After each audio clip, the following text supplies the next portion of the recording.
السلام علیکم دوستو، امریکہ نے جیسے ہی دیکھا کہ رشیا اور یوکرین کی جنگ ختم ہونے والی ہے تو اس نے کوشش کی کہ پاکستان اور افغانستان کے بیچ جنگ چھڑے، لیکن اس میں وہ ناکام ہو گیا اور حماس اور اسرائیل کے بیچ جنگ کا محاذ چھیڑنے میں کامیاب ہو گیا۔ امریکہ یہ اس لیے کرتا ہے کہ اس کی weapon industry largest industry in the world ہے، جس سے اس کے ویپنز بکتے ہیں۔ اگر دنیا کے اندر جنگ نہیں ہوگی تو اس کے ویپنز ہتھیار کس طرح سے بکیں گے، اور اس کا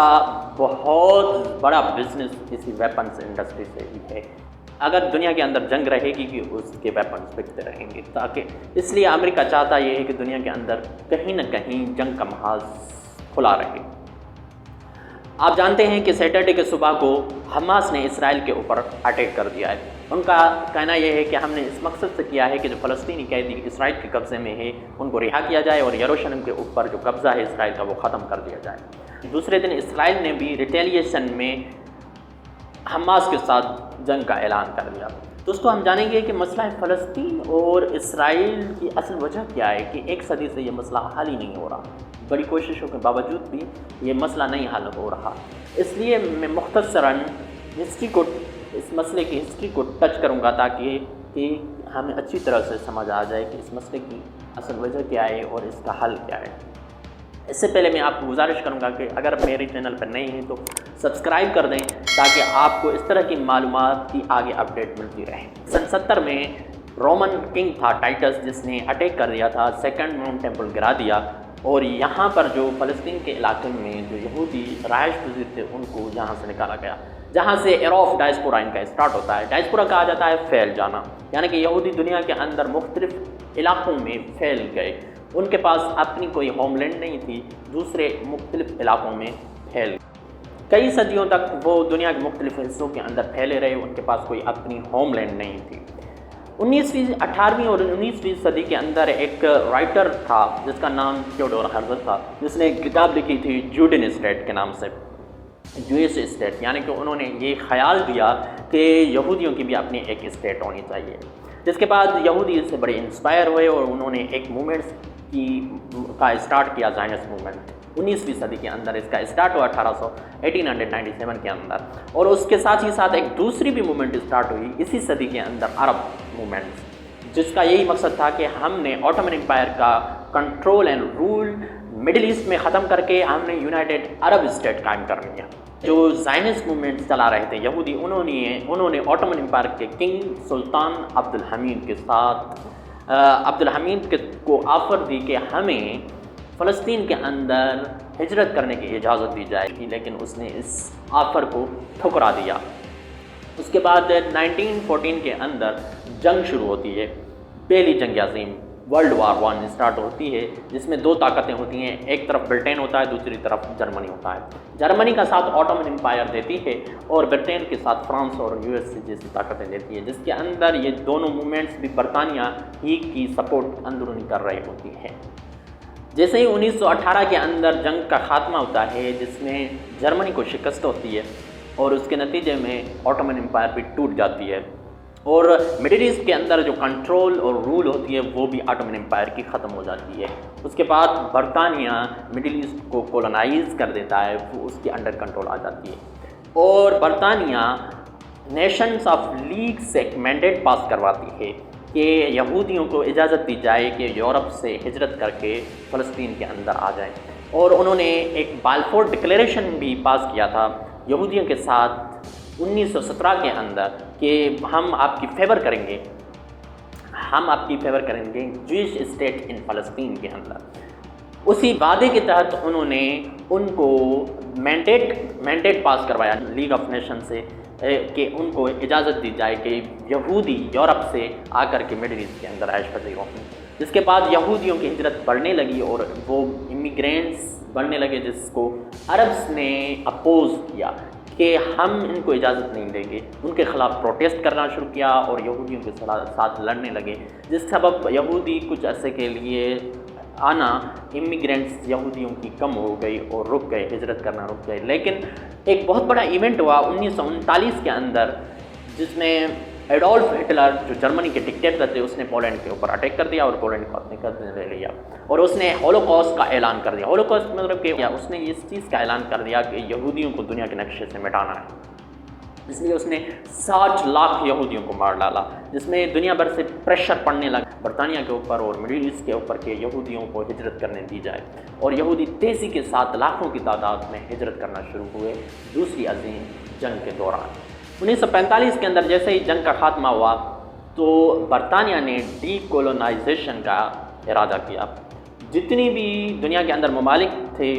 کالونیز تھی برطانیہ کی، یعنی کہ برطانیہ کا قبضہ تھا، ان سے قبضہ ختم کرنے کا اس نے ارادہ کیا، کیونکہ جنگ کے اندر بہت کمزور ہو چکا تھا۔ جیسے ہندوستان کالونی تھی اس کی، اور ادھر مڈل ایسٹ کے اندر بہت سے علاقے اس کی کالونیز کے اندر تھے، کالونیز تھی، اس نے یہ ختم کرنا ارادہ کیا، اور اس نے یہ جو مسئلہ تھا عربس اور فلسطینی اور اسرائیلیوں کے بیچ میں، وہ UN کے حوالے کر دیا کہ آپ ہی اس کا سیٹلمنٹ کر دے۔ تو UN نے 1947 کے اندر UN پارٹیشن پلان دیا۔ اس پارٹیشن پلان کے تحت انہوں نے یہ ڈکلیئر کیا کہ فلسطین کی ٹیریٹری کے اندر کچھ علاقے یہودیوں کو دیے جائیں گے اور کچھ علاقے فلسطینی لوگوں کو دیے جائیں گے، لیکن اس کو فلسطینی لوگوں نے اور عربس نے ریجیکٹ کر دیا۔ جس کے بعد 1948 کے اندر یہودیوں نے اسرائیلی اسٹیٹ کا بنیاد رکھ دیا اس UN پارٹیشن پلان کے تحت، اور جو ڈکلیئر کی گئی تھی ایریا، اس کے اندر انہوں نے یہ ڈکلیئر کیا کہ اسرائیلی اسٹیٹ ہے۔ جس کے بعد مسلمان جو بھی عرب ممالک تھے، نیبرنگ عرب ممالک، وہ غصہ ہو گئے اور انہوں نے اسرائیل کے اوپر اٹیک کر دیا، جس میں ایجپٹ تھا، جارڈن تھا، سیریا تھا، عراق تھا، فلسطین تھا، جس نے اٹیک کر دیا، اور یہ 1 سال تک جنگ چلی۔ 1949 کے اندر اس جنگ کے اندر یہ UN نے انٹروین کر کے اس جنگ کو ختم کروایا۔ کچھ ٹائم کے بعد 1956 کے اندر سوئز کرائسس ہوتا ہے، جس میں کمال عبد الناصر ایک ایجپٹ کے ڈکٹیٹر ہوتے ہیں۔ وہ ایک کینال ہے سوئز جس کا نام ہے، جو ایجپٹ سے بیچ سے گزرتا ہے، یورپ اور ایشیا کو کنیکٹ کرتا ہے، جس کے تھرو ٹریڈ ہوتا ہے یورپ اور ایشیا کے بیچ میں۔ اس کینال سے اسرائیل کے اوپر پابندی لگا دیتا ہے کمال عبد الناصر، جس کے نتیجے میں اسرائیل بڑا غصہ ہوتا ہے اور وہ برطانیہ اور فرانس کے مل کر کے ایجپٹ کے اوپر اٹیک کر دیتا ہے۔ جس کے بعد سنائی پیننسولا ایک بہت بڑا صحرا ہے ایجپٹ کا، اس پہ قبضہ بھی کر لیتا ہے، اور سوئز کینال کے اوپر اسرائیل قبضہ بھی کر لیتا ہے، لیکن اس میں اگین UN انٹروین کرتا ہے اور قبضہ چھڑوا لیتا ہے سوئز کینال سے اور اس علاقے سے بھی۔ لیکن اسرائیل یہاں پر ایک ریٹن ایگریمنٹ کرتا ہے ایجپٹ کے ساتھ کہ آئندہ کبھی بھی اسرائیل کے اوپر پابندی نہیں لگائی جائے گی اس کینال پر رسائی کی۔ آرگنائزیشن ہوتی ہے جس کا 1964 میں بنیاد پڑتا ہے، جس کا نام ہے PLO، پیلسٹائن لبرل آرگنائزیشن، جو کاروائیاں کرتی رہتی ہیں، مختلف طرح سے اٹیک کرتی رہتی تھی اسرائیل کے اوپر۔ اور کچھ ٹائم 3 سال کے بعد کمال عبد الناصر رکتا نہیں ہے، لیکن اسٹیٹ آف تائران کے اوپر پابندی اسٹاپ کر دیتا ہے۔ جتنی بھی اشیاء آنے جانے والی ٹریڈ ہوتی ہے اسرائیل سے، اس کے اوپر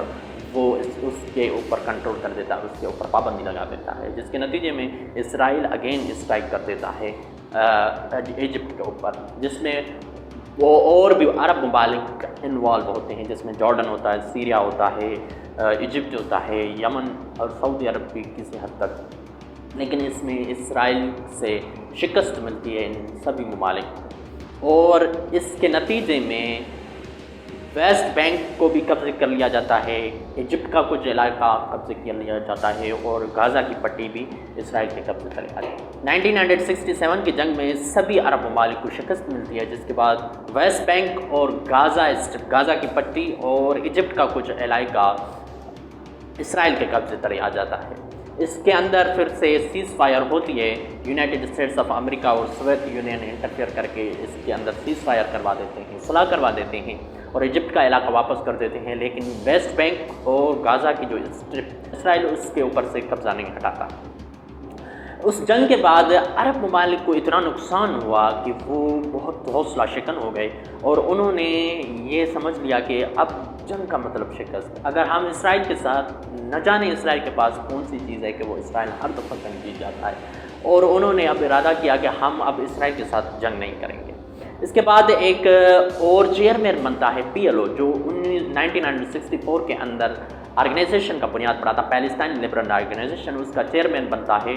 یاسر عرفات۔ یاسر عرفات یہ ارادہ کرتا ہے کہ اب ہم جنگ نہیں کریں گے لیکن ڈفرنٹ طریقے سے اسرائیل کے اوپر اٹیک کرتے رہیں گے، جس کے لیے انہوں نے پلان ہائی جیک کیے بہت سارے۔ 1968 کے بعد 1977 تک 29 پلان ہائی جیک کیے گئے اسرائیل کے۔ اس سے بہت اسرائیل تنگ ہو گیا۔ یہ لوگ وہاں پہ آپریٹ کر رہی تھی، اسرائیل کے بارڈر کے قریب نہیں کر رہی تھی، دور دور سے کہیں چھپے ہوئے علاقوں سے آپریٹ کر کے اسرائیل کے اوپر ڈفرنٹ طرح سے اسٹرائک کرتا رہتا تھا۔ تو اس کو پتہ چل گیا، اسرائیل کو جیسے ہی پتہ چلا کہ لبنان کے اندر یہ آپریٹ کر رہی، تو اس نے اس پر اٹیک کر دیا لبنان کے اندر، جس سے پی ایل او کو بہت بڑا نقصان ہوا۔ لیکن اسرائیل نے بھی P L O Palestine liberation organization کو بہت نقصان پہنچایا، جس کے بعد اس نے بھی یہی ارادہ کیا کہ ہمیں ایک پیس ٹریٹی کی طرف جانا چاہیے، جس بات سے وہ جو سویلین لوگ تھے عرب کے یا فلسطین کے، وہ بہت ناراض ہوئے، جس کے نتیجے میں ایک اور آرگنائزیشن ابھر کر آ جاتی ہے یہاں پر 1987 کے اندر، جس کا نام حماس ہوتا ہے۔ کیوں؟ اس نے جیسے ہی یہ دیکھا کہ پی ایل او اب پیس کی طرف جا رہا ہے، ان اسرائیل کے ساتھ صلح کرنے کی طرف جا رہا ہے، تو نئی آرگنائزیشن کا بنیاد پڑا اور بالآخر 1993 کے اندر یہ پیس ہو بھی جاتا ہے، ایگریمنٹ، پیسفل ایگریمنٹ ہو بھی جاتا ہے، جسے اوسلو اکارڈز کہتے ہیں۔ جس ایگریمنٹ کے تحت کیا ہوتا ہے کہ اسرائیل نے جو ویسٹ بینک 1967 کی جنگ میں ویسٹ بینک اور غازہ کی پٹی پر قبضہ کیا تھا، وہ اس کے اوپر سے قبضہ ختم کر گے گا، اور اس کے بعد جو یو این کا پارٹیشن پلان تھا، اس کے تحت جو ایریا ڈکلیئر ہوا تھا اسرائیل کا، فلسطین کا، اس کے تحت اسرائیل اپنی اس ٹیریٹری کے اندر محدود رہے گا۔ یہ جیسے ہی ایگریمنٹ پاس ہوتا ہے، اس کے بعد یہ بہت بڑا جشن ہوتا ہے دنیا کے اندر کہ یہ مسئلہ حل ہو گیا۔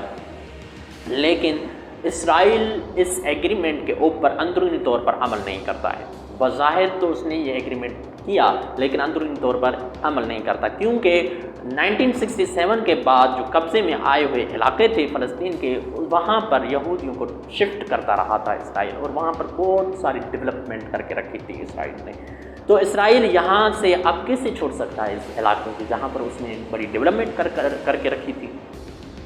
وہ وہاں سے اپنے لوگوں کو واپس نہیں کرتا، جس کے بعد وہاں کے جو لوگ تھے، فلسطینی تھے، سویلینز تھے یا عرب کے لوگ تھے، وہ بہت ناراض ہوئے اس چیز سے، اور جو حماس آرگنائزیشن تھی وہ تیزی کے ساتھ آپریٹ کرنے لگی، سوسائڈ بمبنگ کرنے لگی اور راکٹس اٹیک کرنے لگی، اسرائیل کے اوپر وقتاً فوقتاً اٹیک کرتی رہی۔ اور 2005 اور 6 کے اندر بھی اس نے فلسطین کے اندر اتنی شہرت حاصل کر لی تھی حماس نے کہ وہ اس نے الیکشن بھی جیت لیا، لیکن اس کے اوپر یو ایس اے نے سینکشنز لگا دیے، وہ حکومت میں نہیں آ سکے۔ اس کے مقابلے میں فتح پارٹی تھی جو آگے آ گئی۔ جو فتح اس کے مقابلے میں پارٹی ہے وہی بھی صلح چاہتی ہے، نہ آپ ہمیں چھیڑیں نہ آپ کو ہم چھیڑیں گے۔ لیکن جو حماس آرگنائزیشن ہے ان کا یہ کہنا ہے کہ بالکل ہی یروشلم کے اوپر کا قبضہ ختم ہو جائے، اور جو غازہ کی پٹی کے اندر اور جو ویسٹ بینک کے اندر یہودی ہیں ان کو بھی نکالا جائے۔ لیکن یہ تو ممکن نہیں ہے، کیونکہ اسرائیل کے ارادے مختلف ہیں۔ وہ یہ تو علاقے کیا، وہ تو بارڈر سے باہر اور بھی علاقوں کے اوپر قبضہ کرنا چاہتا ہے۔ ایجپٹ ہو گیا، جارڈن، سیریا، سعودی عرب، یمن، عراق، ان سبھی علاقوں کے اوپر قبضہ کر کے ایک گریٹر اسرائیل بنانا چاہتا ہے۔ اس کے تو یہ ارادے ہیں کہ کنگڈم آف اسرائیل، وہی کنگڈم آف اسرائیل جو 3000 سال پہلے تھی، جس کے کنگ سلیمان، حضرت سلیمان علیہ السلام ہوا کرتے تھے، اس کو نئے سرے سے تعمیر کرنا ہے۔ یہودیوں کے یہی ارادے ہیں۔ اور دوسرا جو ارادہ ہے ان کا کہ ماؤنٹ ٹیمپل کو تعمیر کرنا ہے۔ ماؤنٹ ٹیمپل ایسی جگہ پر ہے کہ جہاں پر مسجد اقصیٰ، اس وقت جو مسجد اقصیٰ بنی ہوئی ہے بالکل اسی جگہ پہ اوپر ہیکل سلیمان ہوا کرتا تھا، اور ان کا یہ ارادہ ہے کہ مسجد اقصیٰ کو توڑ کر کے ختم کر کے یہیں پر ماؤنٹ ٹیمپل بنایا جائے۔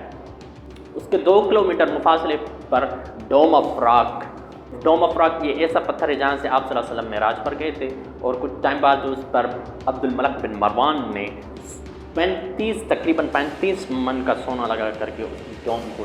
سونے کے ساتھ تعمیر کروایا تھا۔ لیکن اس سے 2 کلومیٹر کے مفاصلے پر مسجد اقصیٰ ہے۔ یہودیوں کا یہی ارادہ ہے کہ اس مسجد بلیک ڈوم کے ساتھ اس مسجد کو ڈسٹرائے کر کے، شہید کر کے، یہاں پر ہیکل سلیمان ہم نے کریٹ کرنا ہے۔ دوسرا یہ ارادہ ان کا یہ ہے، ہم نے کنگڈم آف اسرائیل کو ہم نے تعمیر کرنا، پھر سے بنانا ہے۔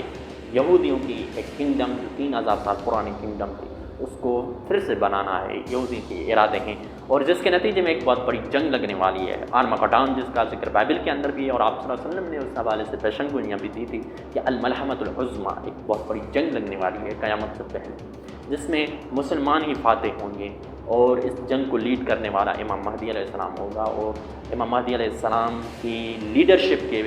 اندر مسلمان لڑیں گے اور مسلمانوں کو فتح حاصل ہوگی، اور امام مہدی علیہ السلام دنیا کے اوپر 7 سال کے عرصے کے لیے حکومت کریں گے۔